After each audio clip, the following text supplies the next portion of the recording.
일단 이제 양정철이라고 하는 여권의 책사로 불리지만 그동안 우리한테는 결코 일분 소리를 못 듣던 사람이 그렇죠. 또 철이되니 돌아왔습니다. 네. 양정철 전 민주연구원장이 17일 어제 뭐 행사가 있었어요. 민주당 영입인재 비례대표 의원 모임 여기 주최한 간담회에 와가지고 지금 대선이 넉 달도 채 안 남은 상황에서 이렇게 유유자적 여유 있는 분위기는 우리가 참패한 2007년 대선 때 보고 처음이다.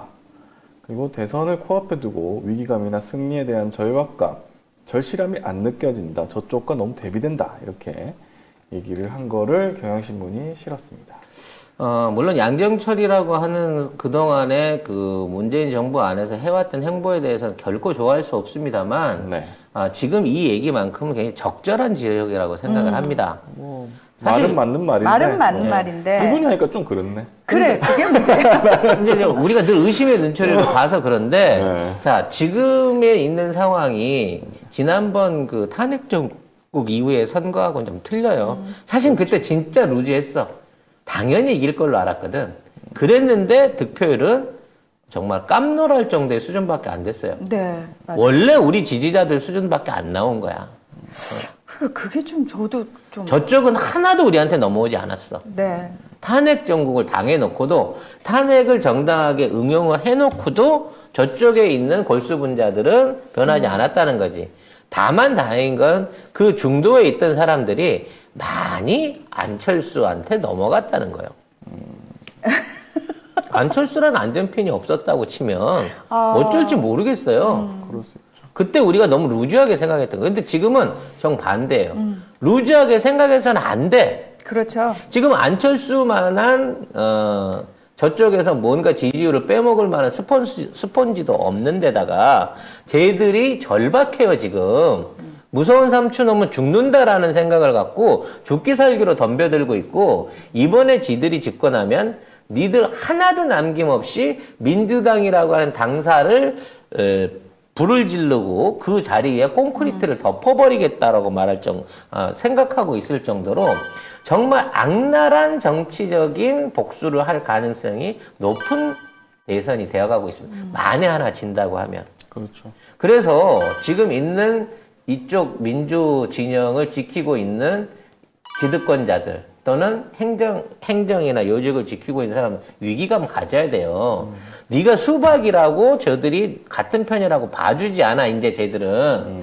쟤들은 니들하고 그동안 은밀하게 이중대 역할을 해가면서 서로 주고받던 애들이 아니야. 윤석열 쟤는.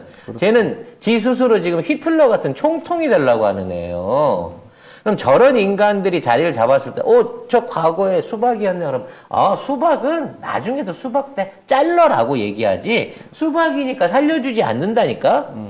지금 이 땅 안에 민주당 안에서 파란 옷을 입고 파란 넥타이를 메고 기호 1번에 기생하고 있는 수박들 그동안 많았던 거 알아요.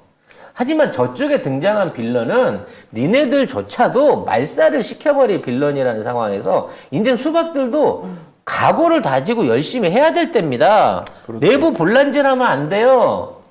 오영환 같은 짓거리 하면 안 돼. 진짜 좀 너무 좀 그렇더라. 뭘 아무리 진짜 몰라도 그렇지. 알고 한 거지 그거는. 사진을 어떻게 같이 있는데 이재명 후보만 딱 잘라가지고 자기 나온 사진을 올려. 어쨌든 그게 중요한 게 아니라 지금 뭐 정치권에서 나오고 있는 이야기는 대선은 아무도 신경 안 쓰고 전부 다 자기 지방선거나 국회의원 선거 그거만 신경 쓰고 있다. 지금 후보 혼자서 뛰고 있다. 맞아요. 후보 네. 혼자 뛰고 있는 거잖아. 그 얘기가 계속 나오고 있고 양정철 씨도 그렇게 얘기를 했고요. 그러면서 대선 컨트롤 타워 부재에 대해서 비판을 했습니다. 개인기로는 한계가 있다 이렇게 얘기하면서 뭐 이제 자기를 등용시켜 달라 이 말이겠죠? 아니 근데 본인이 등용되지 않을 건 알고 있는 것 같아. 알고 있나? 외곽에서 자기 역할을 다하고 싶다라고 얘기하는데 최소한 나도 여기 한마디 보탰습니다 하고 있는 거고요. 저는 이제 어저께 이해찬 전 대표를 만났거든요. 누가요? 이재명 후보가. 예. 얼굴 깜짝 놀랐. 깜짝 놀랐. 아무리 양정철이 만났겠어. 막. 하여튼 아니, 난 송 작가님이 만난 만나신 것처럼 줄 알았어요. 나는 이제 일면식도 없어요. 그러니까요. 정치하는 분들하고는 일면식이 네. 없는 사람입니다. 순수한 무당파예요, 저는 네. 사실. 근데 이제 이해찬 전 대표하고 만나면서 어떤 얘기를 했는지 모르지만 상당 시간 긴 얘기를 나눈 걸로 알고 있어요. 그래서 아마 이해찬 전 대표에 대한 역할론이 커지지 않겠느냐라는 조심스러운 예상이 있습니다만 어찌 됐거나 이제는 이제 우리 민주당 진영 안에서 9세대, 신세대 할 거 없이 다 모여야 됩니다. 우리도 할 수 있는 건 다 해야 돼요. 네.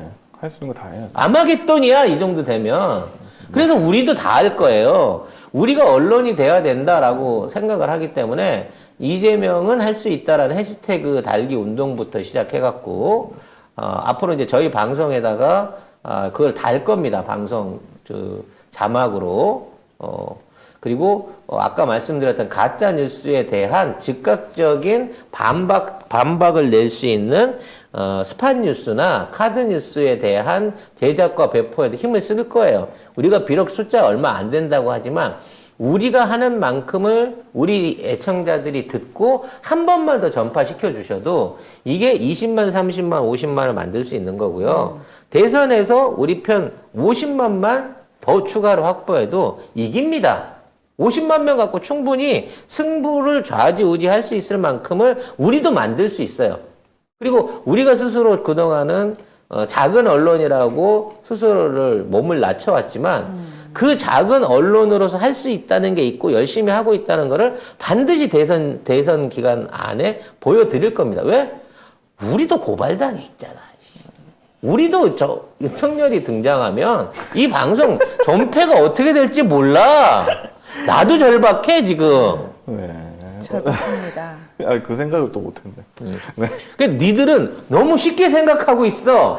지금 얼마나 절박한 마음으로 CEO가 지금 이 시사 방송과 우리 방송의 확산에 대해서 노력하고 있는지 좀 더 피부에 와닿는 결과를 가지시기 바라겠습니다. 아니 뭐 어쨌든 우리 할 수 있는 거는 최대한 해봐야죠. 이제 대선 기간인데 해보는 거고 지금 양경철 씨가 말한 것 중에 하나가 과거 한나라당이 천막 당사를 하던 마음으로 후보가 당내 비상사태라도 선포해야 할 상황이다 이렇게 강조를 했잖아요. 제가 한 말하고 비슷하지 않습니까? 예전에 나가서 무릎 꿇고 큰절해갖고 네. 이겨냈듯이 해야 된다는 거죠. 새누리당이 막 무릎 꿇고 막 저기 누구야? 손수조는 저 광화문에서 108배인가 1000배인가 뭐 비 맞으면서 하고 있고 그거 해야 돼요. 그거 하고 지금 제가 볼 때는 그러니까 지금 우리 지지자들도 다 못 뭉치고 있는 상황이잖아요. 어떻게 보면. 그리고 만약에 그러니까 윤석열은 자기가 뭐 한다 이게 잘 나와요. 언론에 잘 나오고 그거를 사람들이 그 당에 있는 사람들이 막 얘기를 해줘. 그 언론도 다 말해줘. 그러니까 뭐 하는지 120시간 일하겠구나. 뭐 부정식품 먹겠구나. 뭐 이런 거 얘기하잖아요. 해고 쉽게 하겠구나. 이런 거 얘기하잖아요. 근데 사실 이재명 후보의 그 공약이나 이런 것들은 사실 언론이 잘 안 알려줘요. 안 알려주고 우리도 사실 잘 몰라. 그래서 또 그러니까 제가 생각하는 거는 이래서 이재명을 뽑아야 된다라는 거. 그러니까 그동안 해왔던 거 말고 윤석열 쓰레기인 거 다 아는데 그러면 이재명을 왜 뽑아야 되나? 이재명은 이거를 해줄 거다. 이걸 할 거다. 요거를 좀 단순하게 해가지고 우리 지지자가 아니더라도 다른 사람한테 얘기해 줄 수 있는 뭔가를 저는 얘기해 줘야 된다고 봐요. 저는 이제 현재 그 지지율 변화가 없고 티가 안 나는 이유는 이재명 지사답게 전공법으로 가고 있기 때문이라고 봅니다. 현재 이재명 지사는 20, 30대의 설득과 소통을 위한 행보를 계속해 나가고 있어요. 그 얘기는 뭐냐?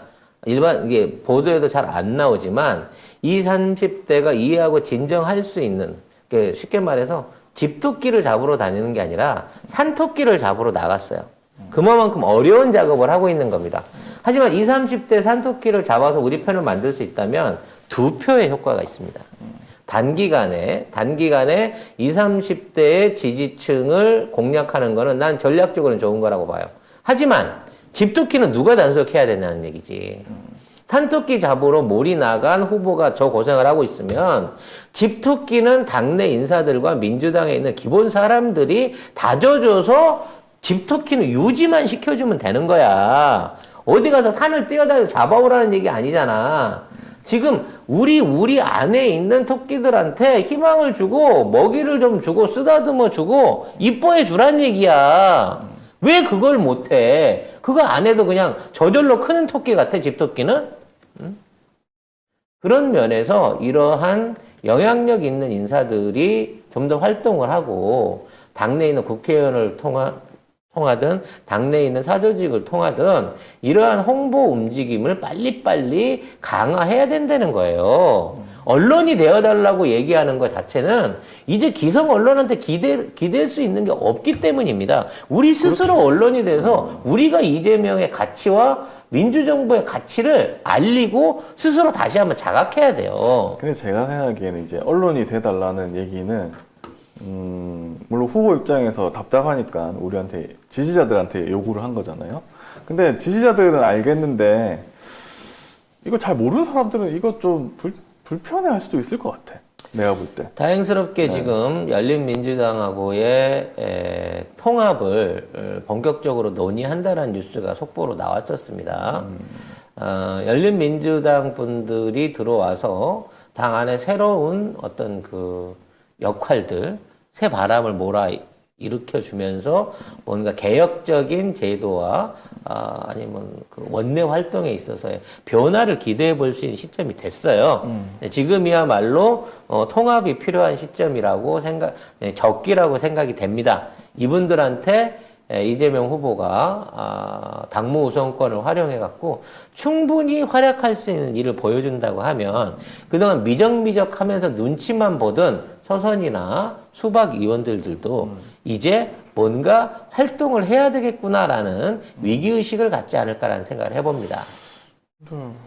할 수 있는 게 뭐가 있을까 생각해보면 개혁 법안 그럼요. 통과시키는 것밖에 없다. 연내 개혁 법안들 완벽하게 통과시키고요. 앞으로 그보다 더한 개혁안들을 공약으로 내놓아야 됩니다. 그렇죠. 그리고 거기에 대한 실천을 조건으로 해서 자, 이 공약을 성공시키기 위해서는 여러분들의 적극적인 지지와 득표가 필요합니다라고 실제적으로 설득하는 노력을 해야 돼요. 네. 그런 면에서 미운 털 박힌 양전 원장이지만 우리 여권 안에서 기대받고 있는 만큼의 역할을 꼭 해주시기를 기대하겠습니다.